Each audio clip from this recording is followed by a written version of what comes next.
Bonjour à tous, sur cette vidéo on va voir ensemble comment retoucher des images sans Photoshop et cela donc facilement avec un outil qui s'appelle Canva. Donc Canva c'est un outil de graphisme qui est facile, donc voilà vous pouvez l'utiliser même si vous n'êtes pas spécialement un expert en graphisme et vous allez pouvoir réaliser des choses très intéressantes. Commençons par aller sur Canva et lorsque vous êtes sur l'interface, vous allez pouvoir choisir quel document créer. Ici, pour l'exemple, j'avais créé un document pour Instagram et j'écris Instagram sur la barre de recherche et on voit qu'il y a des propositions. Je clique directement sur publication carrée d'Instagram. On peut voir ici qu'il y a des modèles qui me sont proposés que je peux modifier. Mais le but de la vidéo, c'est surtout la retouche d'image. Donc, je clique sur créer une publication Instagram et je vais démarrer vraiment d'un template vide. Donc ici, je ne vais pas rentrer dans tous les détails de Canva. J'ai fait d'autres vidéos, notamment de 2 heures pour expliquer Canva tout en détail. Mais pour la retouche des images, vous allez devoir ajouter une image dans votre document.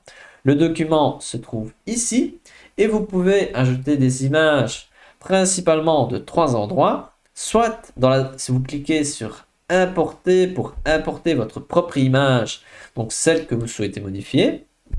Deuxième possibilité, vous allez sur éléments et là, vous allez dans photo et vous ajoutez l'image que vous souhaitez, par exemple ceci.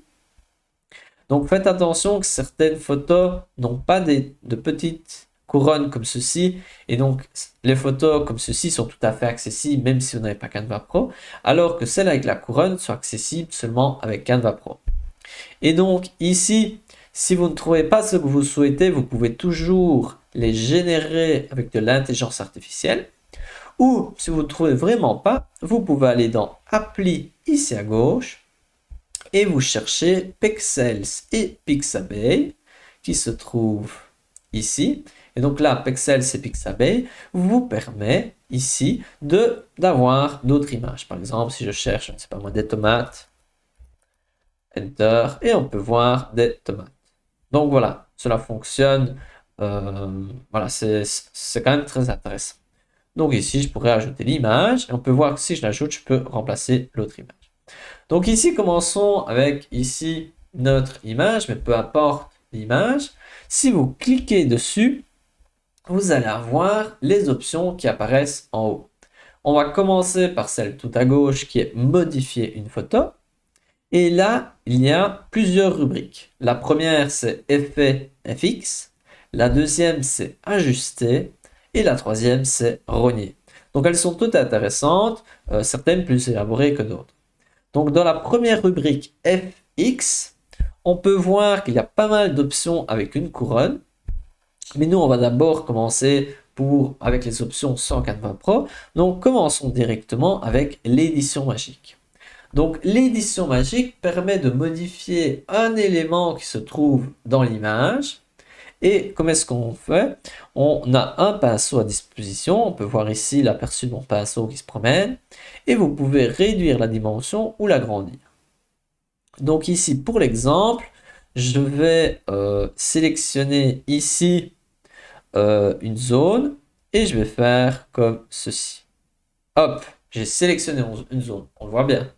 Ensuite, je clique sur continuer et je vais je vais écrire une tache d'huile sur la bille. À vous d'écrire ce que vous souhaitez.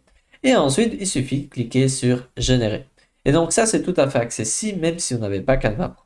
Il faut un peu le temps que cela fonctionne, c'est pas super rapide. Et vous allez avoir 4 options de création par l'intelligence artificielle. Et regardons maintenant le résultat. La première qui est celle-ci, qui est intéressante, même si on dirait que c'est plus que de l'huile, c'est peut-être même de la confiture. Là, la tache, on va voir très peu. Là, c'est très clair. Donc la première, on voit qu'il y a une tache sur la bille. On peut faire des choses qui se voient beaucoup mieux. Voilà, il y a vraiment moyen de faire plein de choses, mais c'est quelque chose qui marche bien et c'est accessible sans Canva Pro, donc c'est quand même très intéressant. Donc ici, je retourne sur modifier une photo et on peut, si on n'est pas content, réinitialiser les outils et cela enlève la modification, on enlève la tâche.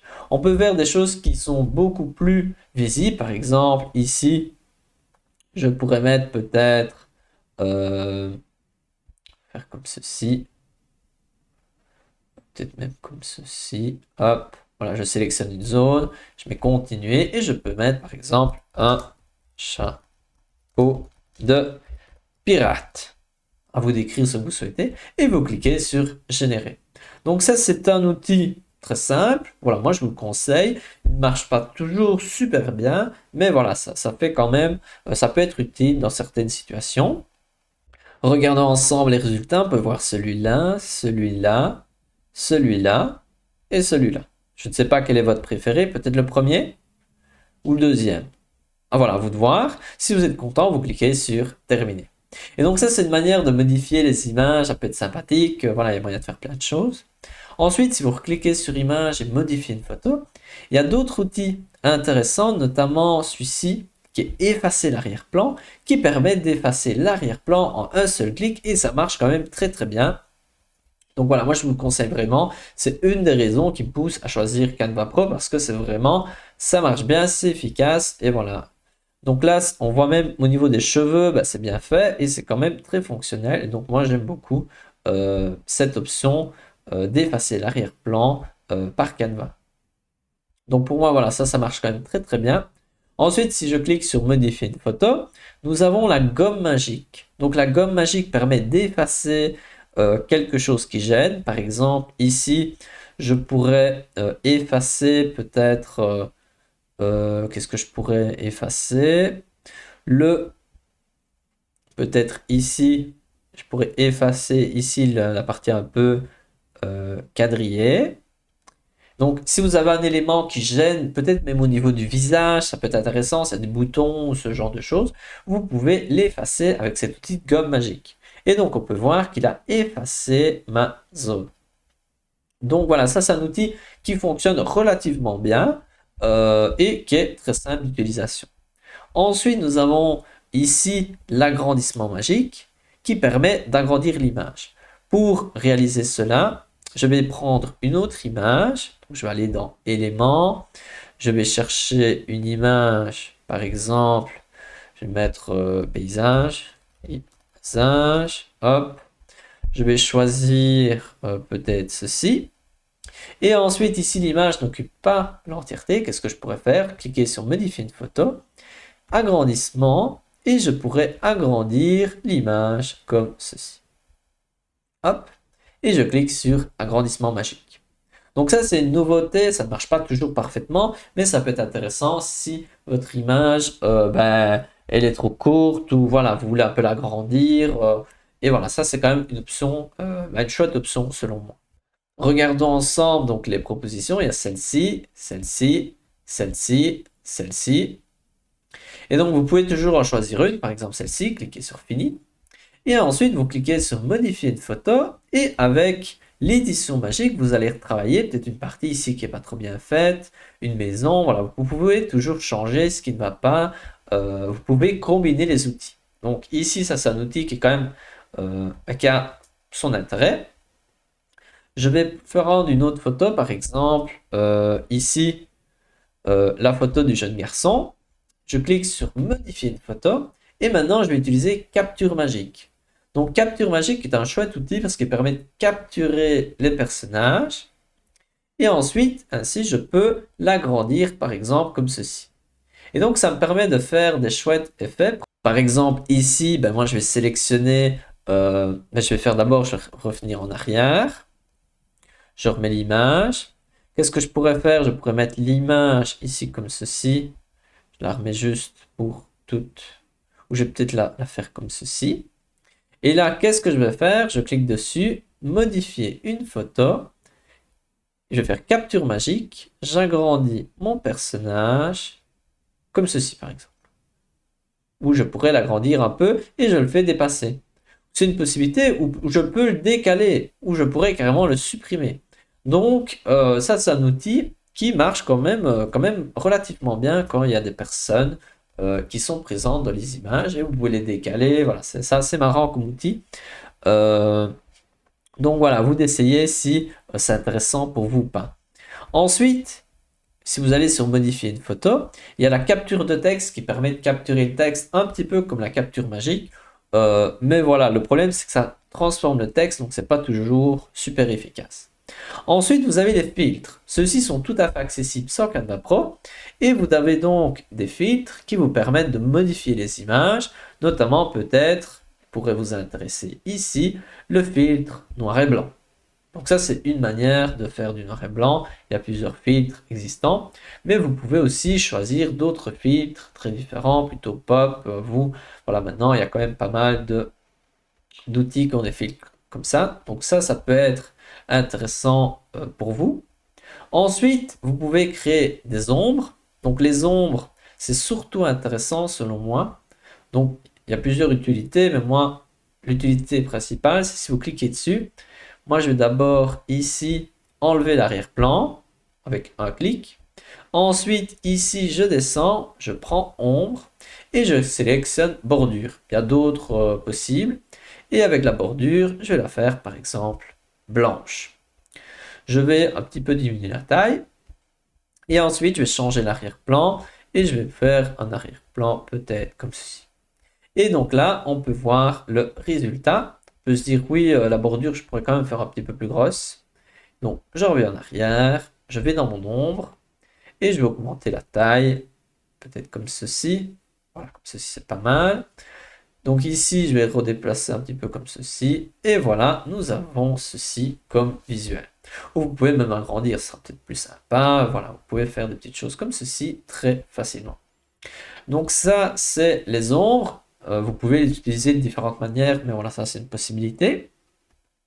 Ensuite, si je reviens un petit peu en arrière.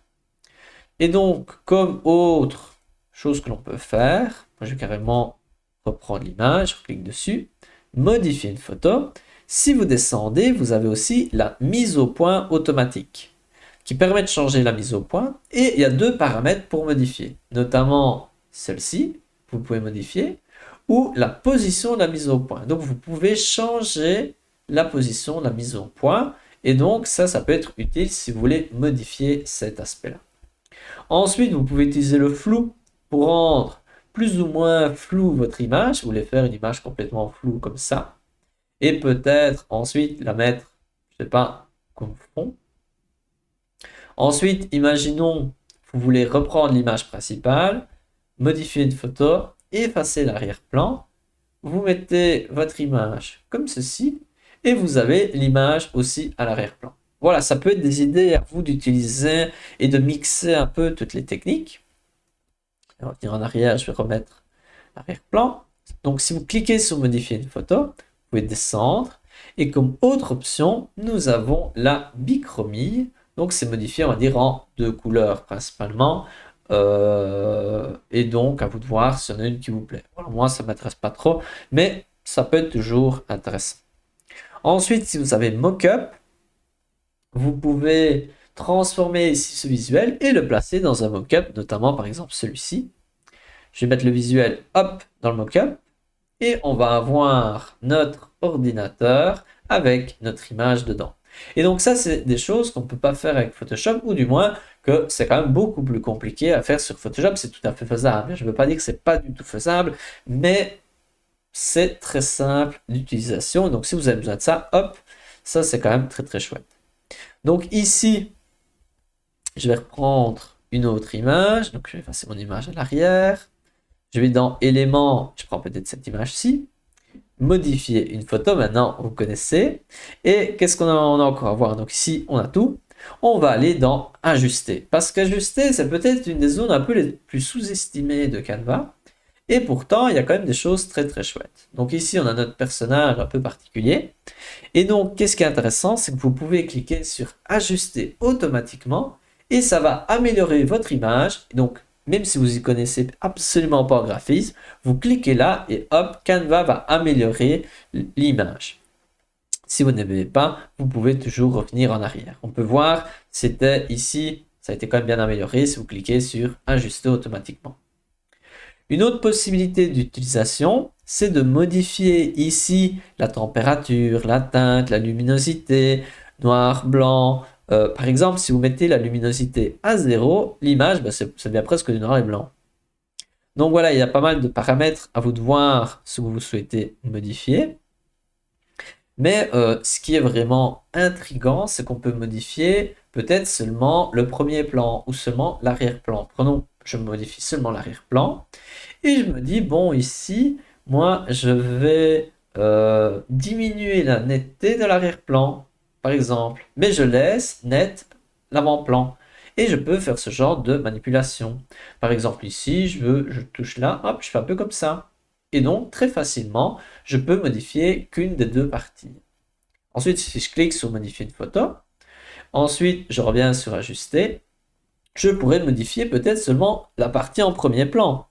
Et là, je peux le faire soit automatiquement, donc automatiquement seulement le premier plan, ou je vais là et je commence à jouer, à changer les petits paramètres comme je souhaite. Par exemple, imaginons, je veux mettre une luminosité maximale. Bon, ici, c'est pire qu'avant, mais c'est juste pour vous montrer. Voilà, donc ça, moi, ça me plaît encore bien parce que surtout le fait de pouvoir séparer la partie en avant-plan et celle en arrière-plan, et ensuite le fait de pouvoir ajuster automatiquement, et ça vous permet d'aller plus vite, quoi. Ensuite, dernière section, c'est la section renier, où vous pouvez renier intelligemment. Donc ça, c'est chouette. C'est accessible seulement avec Canva Pro. Mais bon, je vous rappelle que vous pouvez faire pendant 30 jours Canva Pro gratuitement et ensuite vous arrêtez et au pire vous recommencez un petit peu plus tard.